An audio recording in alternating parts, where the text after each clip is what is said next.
Hi viewers எல்லாரும் எப்படி இருக்கீங்க? ஸோ மோஸ்ட்லி ஸ்டூடெண்ட்ஸ் ஸ்பெஷலி ஃபின்லாண்டுக்கு அப்ளை பண்ணுறதுக்கு ஆல்ரெடி நீங்கள் அப்ளிகேஷன்ஸ்லாம் ஸ்டார்ட் பண்ணியிருப்பீங்கன்னு நினைக்கிறேன். ஸோ ஆல்ரெடி ஓப்பன் ஆயிடுச்சு. மேபி நீங்கள் எல்லாத்தையும் சப்மிட் பண்ண ரெடி ஆகிருப்பீங்கன்னு நினைக்கிறேன். அதுக்கு முன்னாடி அப்ளிகேஷன் பற்றின எல்லா டீட்டெயில்ஸும் தெரிஞ்சு வச்சிருப்பீங்கன்னு நினைக்கிறேன். சப்போஸ் அதை பற்றி உங்களுக்கு ஏதாச்சும் டவுட்ஸ் இருந்துச்சுன்னா அதை பற்றி கம்ப்ளீட் ஒரு வீடியோ போட்டேன். அது மேலே அந்த கார்டில் போட்டு நீங்கள் செக் பண்ணிக்கோங்க. ஸோ மோஸ்ட்லி நீங்கள் பெரும்பாலும் இண்டிவிஜுவல் அப்ளை பண்ணாலும் சரி, இல்லை நான் ஏதாச்சும் ஒரு ஏஜென்சி த்ரூ அப்ளை பண்ணாலும் சரி, இந்த விஷயங்கள் நீங்கள் கண்டிப்பாக தெரிஞ்சுக்கணும். இது வந்து உங்களோட ஃபைனான்ஷியலி எஃபெக்ட் பண்ணும். அட் த சேம் டைம் நீங்க இங்க வந்து என்ன பிளான் பண்றீங்களோ அது எல்லாத்துக்கும் சேர்த்து நான் அந்த விஷயம் சொல்றேன். மோஸ்ட்லி வந்து நிறைய ஏஜென்சில வந்து ஈவன் நான் ஸ்ரீலங்கால இருக்கும்போது நிறைய ஏஜென்சில வந்து என்ன சொல்லுவாங்கன்னா, நீங்க வந்து ஃபர்ஸ்ட் இயர் காஸ்ட் அமௌண்ட் எப்படியாச்சும் பே பண்ணிருங்க, அங்க போய் நீங்க பார்ட் டைம் ஜாப்ஸ் போனோனே கிடைச்சிரும், இல்ல நாங்க உங்களுக்கு எடுத்து தருவோம், உடனே உங்களுக்கு ஜாப்ஸ் கிடைச்சிரும், உங்க இந்த அளவுக்கு பே பண்ணுவாங்க, ஹவர்லி இவ்வளவு பே பண்ணுவாங்க, மந்த்லி இவ்வளவு பே பண்ணுவாங்க, இவ்வளவு ஜாப்ஸ் அவைலபிள் இருக்கு, ஸோ நீங்க வந்தோடனே வந்து ஜாப்ஸ்ல வந்து ஜாயின் பண்ணிக்கலாம், அண்ட் உங்களோட யூனிவர்சிட்டி காஸ்ட் கவர் பண்ணிக்கலாம், அண்ட் உங்களோட காஸ்ட் ஆஃப் லிவிங் பேக் பண்ணிக்கலாம், அண்ட் அடுத்தடுத்து ஒரு வருஷங்களுக்கான காஸ்ட் எல்லாம் கவர் பண்ணிக்கலாம். இந்த மாதிரி நிறைய விஷயங்கள் சொல்லுவாங்க. பட் அதை பத்தின உண்மையை தான் நான் இங்க சொல்ல போறேன். ஆப்வியஸ்லி ஃபின்லாந்து அப்படிங்கிறது வந்து மெயினா இங்கிலீஷ் பேசுற கண்ட்ரி இல்லைன்னு எல்லாத்துக்குமே தெரிஞ்சிருக்கும் நீங்க அப்ளை பண்றதுக்கு முன்னுக்கே. இங்க மெயினா பேசுறது ஒன்னு ஃபினிஷ் இல்லைன்னா ஸ்வீடிஷ். இது ரெண்டும் தான் வந்து இங்க மேஜரா பேசப்படுற லாங்குவேஜ், நேட்டிவ் லாங்குவேஜ். ஸோ அதனால வந்து இங்க ஃபினிஷ் இல்லைன்னா ஸ்வீடிஷ் பேசுறவங்களுக்கு தான் அதிகமான இம்பார்ட்டன்ஸ் கொடுப்பாங்க. அது பார்ட் டைம் ஜாபா இருந்தாலும் சரி, ஃபுல் டைம் ஜாபா இருந்தாலும் சரி. நம்ம உடனே வந்தோன்னே எல்லாம் இங்க ஜாபை செக்யூர் பண்ண முடியாது. அதுக்கு ஒரு பெரிய ப்ரொசீஜர்ஸ் இருக்கு. ஸ்டூடெண்ட்ஸா இருந்தாலும் சரி, நீங்க ஸ்டூடெண்ட்ஸோட வர டிபெண்டன்ஸா இருந்தாலும் சரி. இப்போ நான் புதுசா இன்னொரு ரூல் வேற கேள்விப்பட்டேன். அடுத்த வருஷத்துல இருந்து உங்களுக்கு தெரிஞ்சிருக்கும், நிறைய கண்ட்ரீஸ் இன் யூரோப்பியன் கண்ட்ரியை பொறுத்த வரையில ஃபேமிலி ரீயூனிஃபிகேஷன் வீசா தான் இருக்கு. ஃபார் எக்ஸாம்பிள் நீங்க வந்து நெதர்லாண்ட்ஸ், ஜெர்மனி இங்கெல்லாம் வந்து நீங்க ஸ்டூடெண்ட் வீசா அப்ளை பண்றீங்கன்னா மெயின் அப்ளிகன்ட் ஸ்டூடெண்டோட டிரெக்டா வந்து டிபெண்டன்ட் போக முடியாது, ஃபேமிலியை டிரெக்டா கூட்டு போக முடியாது. மெயின் அப்ளிகன்ட் போயிட்டு ஒரு வருஷமோ 1.5 வருஷமோ அப்புறம் தான் அவங்க அங்க இருந்து ஃபேமிலி ரீயூனிஃபிகேஷனுக்கு வந்து அப்ளை பண்ணுவாங்க. அதுக்கப்புறம் தான் வந்து ஃபேமிலி அவங்களோட வந்து ஜாயின் பண்ண முடியும். அந்த மாதிரி ஒரு ப்ரொசீஜர்ஸ்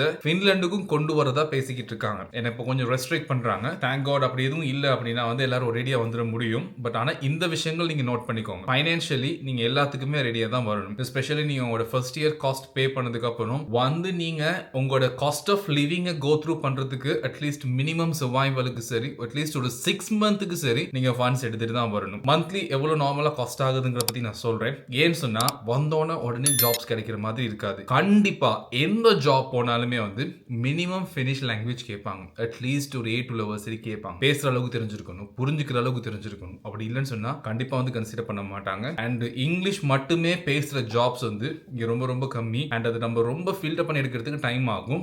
அந்த டைம் கோ த்ரூ பண்ற அளவுக்கு நம்ம கையில சர்வைவ் பண்ண காசு இல்லைன்னா ரொம்ப ஒரு ஸ்ட்ரகிள் குள்ள போயிடுவோம். ஸோ அதனால தான் சொல்றேன், மினிமமா சர்வைவலுக்கு அட்லீஸ்ட் ஒரு 6 மந்த்துக்கு சரி கையில காசு வச்சுக்கோங்க. அது வந்து உங்களுக்கு ரொம்ப ரொம்ப அவசியமா இருக்கும். ஆவரேஜா நீங்க ஒரு சிங்கிள் பர்சன், ஒரு இண்டிவிஜுவல் பர்சன்னா உங்களோட ஒரு அபார்ட்மெண்ட் வந்து நீங்க ரஃப்லி பார்க்கலாம். வந்து ஃபார் எக்ஸாம்பிள் நீங்க அவுட்டரா கொஞ்சம் பாக்குறீங்கன்னா வந்து ஃபின்லாண்ட்ல நீங்க போற இடத்த பொறுத்து ஹெல்சிங்கி, தாம்பரே, வாசா, எஸ்போ எங்கேயோ கொஞ்சம் ஆவரேஜா வந்து நீங்க வந்து ஸ்டூடெண்ட் அபார்ட்மெண்ட் மாதிரி பாத்தீங்கன்னா ரஃப்லி உங்களுக்கு ஒரு 300 யூரோஸ் 350 யூரோஸ் மாதிரி வரும் மந்த்லி ரெண்ட் நான் சொல்றேன். அண்ட் உங்களோட யூட்டிலிட்டி பில்ஸ் அண்ட் மற்ற உங்களோட டெய்லி சாப்பிடுறதுக்கான அந்த ஐட்டம் மந்த்லி பட்ஜெட்லாம் பண்ணீங்கன்னா ரஃப்லி அதுக்கு இன்னொரு 250 to 300 மாதிரி போகும். ரொம்ப பட்ஜெட்ல பண்ணீங்கன்னா ஒரு 200 மாதிரி போகும் உங்களுக்கு மட்டும் தனியானா. அண்ட் உங்களோட மற்ற எக்ஸ்பென்சஸ், டிரான்ஸ்போர்டேஷன், உங்களோட பஸ் கார்டு எடுக்க வேண்டி வரும், அது இதெல்லாம் சேர்த்து ரஃப்லி தனியா ஒரு ஆளுக்கே வந்து 700 to 750 யூரோஸ் மாதிரி போகும். அதே ஒரு ஃபேமிலியா நீங்க வந்தீங்கன்னா ஹஸ்பண்ட் அண்ட் ஒய்ஃப்னா அட்லீஸ்ட் ஒரு 1000 யூரோஸ் மாதிரி போகும். அண்ட் நீங்க வந்து ஒரு 2-3 குழந்தைகளையும் கூட்டிட்டு வந்தீங்கன்னா மினிமம் ஒரு 1500 யூரோஸ் மாதிரி போகும் மந்த்லி ஓவரால் காஸ்ட்.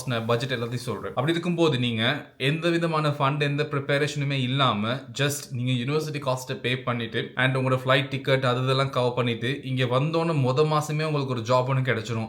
மாசமே வந்தோன்னு நீங்க ஜாப்ல ஜாயின் பண்ணி இந்த காஸ்ட் எல்லாம் கவர் பண்ணிக்கலாம் அப்படிங்கிற பிளான்ல வந்தீங்கன்னா கண்டிப்பா அது ஒர்க் அவுட் ஆகாது. ஸ்பெஷலி ஃபின்லாண்டுக்கு ஒர்க் அவுட் ஆகாது. அதனால அட்லீஸ்ட் மினிமம் நீங்க வந்து டே அண்ட் நைட் எப்படியாச்சும் ஒரு ஜாபை தேடி ஆகணுங்கிற அளவுக்கு சர்ச் பண்ற அளவுக்கு ஒரு இன்டென்ஷன்ல இருந்தீங்கன்னா அட்லீஸ்ட் ஒரு 6 மந்த்ஸ் சரி நீங்க வந்து கையில சர்வைவல் ஃபண்ட்ஸ் வச்சுக்கோங்க. அதுதான் சேஃப் ஜோன். ஏன்னா நீங்க ஃபேமிலியோட வரும்போது ஸ்பெஷலி நீங்க வந்து குழந்தைங்க எல்லாம் கூட்டு வந்தீங்கன்னா லைக் உங்களுக்கே தெரியும் எவ்வளவு செலவு இருக்கும், கையில காசு இல்லைன்னா எவ்வளவு பெரிய பிரச்சனைன்னு சொல்லிட்டு. அப்ப நீங்க அப்படி வந்துட்டு வந்தோடனே ஒரு ஜாப் ஒன்று எடுத்துக்கலாம் அப்படிங்கிற ஒரு ஹோப்ல வந்துட்டு இல்லைன்னு சொன்னா எல்லா பக்கத்தும் இறுகிடுவீங்க. அண்ட் உங்களோட வைஃபோ ஹஸ்பண்டோ யார் வந்து ஸ்டடிஸை கோ த்ரூ பண்றாங்களோ அவங்களுக்கும் மென்டலி அதை கோ த்ரூ பண்ற அளவுக்கான ஸ்ட்ரென்த் இருக்காது. கண்டிப்பா ஏஜென்சி சொல்ற எல்லா விஷயத்தையும் நம்பாதீங்க. ஏன்னா அவங்க வந்து ஒரு ஸ்டூடெண்ட் இருந்து எவ்வளவு பேமெண்ட் வாங்க முடியுமோ அது வாங்குறதுக்காகவும் விசாவுக்காகவும் வந்து என்ன வேணாலும் சொல்லுவாங்க, எவ்வளவு போய் வேணாலும் பேசுவாங்க. அதை நம்பிக்கிட்டு நீங்க ஓகே நான் வந்தோன்னு ஜாப்ஸ் கிடைச்சிடும், இவ்வளவு பே பண்ணுவாங்க, இதை பண்ணிக்கலாம் அதை பண்ணிக்கலாம் அப்படின்னு சொல்லி உங்களுக்கு விசா கிடைச்சிருச்சுனாலும் கூட இங்க வந்து உங்களுக்கு சர்வை பண்ற அளவுக்கு கையில காசு இல்ல, வந்து ஃப்ரெஷ்ஷா நீங்க ஸ்டார்ட் பண்ணுங்கிற நிலைமையில இருந்தீங்கன்னா ரொம்ப ரொம்ப ரொம்ப சிக்கலாயிரும். ஸோ அதான் சொல்றேன், மினிமம் சர்வைவல்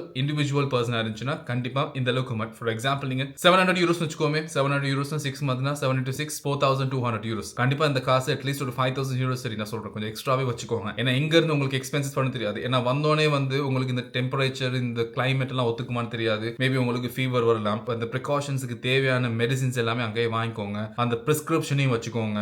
அட்லீஸ்ட் சொல்றேன் இந்த பாராசிட்டமால், பேனடால்ஸ் அண்ட் பாம் தலைவலிக்கு பூசுறதுக்கு வேற ஏதாச்சும் காஃப் சிரப் இந்த மாதிரி ஐட்டம்ஸ் எல்லாம் வந்து உங்களோட நீங்க எந்த கண்ட்ரில இருந்து வாரீங்களோ அங்க இருந்து வாங்கிட்டு வந்துருங்க. ஸோ லேஸ் அட்லீஸ்ட் உங்களுக்கு வந்து ஒரு ஃபர்ஸ்ட் எய்டுக்கு சரி. ஃபார் எக்ஸாம்பிள் வந்தோன்னா உங்களுக்கு இந்த கிளைமேட் ஒத்துக்கல, ஒரு காய்ச்சல் ஏதோ ஒன்று வந்துருச்சுன்னா உடனே உங்களுக்கு யூஸ் பண்ற மாதிரி இருக்கும். இல்லைன்னா வந்து இங்க வந்து வாங்க போனா கொஞ்சம் எக்ஸ்பென்சிவ். நான் வந்து இங்க ஒரு சித்தால வாங்கினேன், இந்தியன் விக்ஸ் ஒன்று வாங்கினேன், 100 grams விக்ஸ். ஸ்ரீலங்கன் காசுக்கு கிட்டத்தட்ட 8900 ரூபாய், ஆல்மோஸ்ட் 25 யூரோஸ். அது வந்து ஸ்ரீலங்கால வந்து கிட்டத்தட்ட 300 ரூபாய் தான், லெஸ் தென் 1 யூரோ. அதை வந்து நான் கிட்டத்தட்ட 24 யூரோ கொடுத்து வாங்கினேன். அதனால தான் சொல்றேன், வரதுக்கு முன்னாடி இந்த மாதிரி எசென்ஷியல் ஸ்டாஃப்ஸையும் கொஞ்சம் ப்ராப்பரா அழகா பட்ஜெட் பண்ணி எல்லாத்தையும் பேக் பண்ணிக்கோங்க. அதான் சொல்றேன், கண்டிப்பா வந்து இந்த விஷயங்கள் எல்லாமே ஒரு லிஸ்ட் டவுன் பண்ணிக்கோங்க, ஒரு நோட்ல போட்டுக்கோங்க. எஸ்பெஷலி இந்த வீடியோல நான் பர்டிகுலர் சொல்றது என்னன்னா, ஃபைனான்ஸ் ஏஜென்சி சொல்ற எல்லா விஷயத்தையும் நம்பாதீங்க.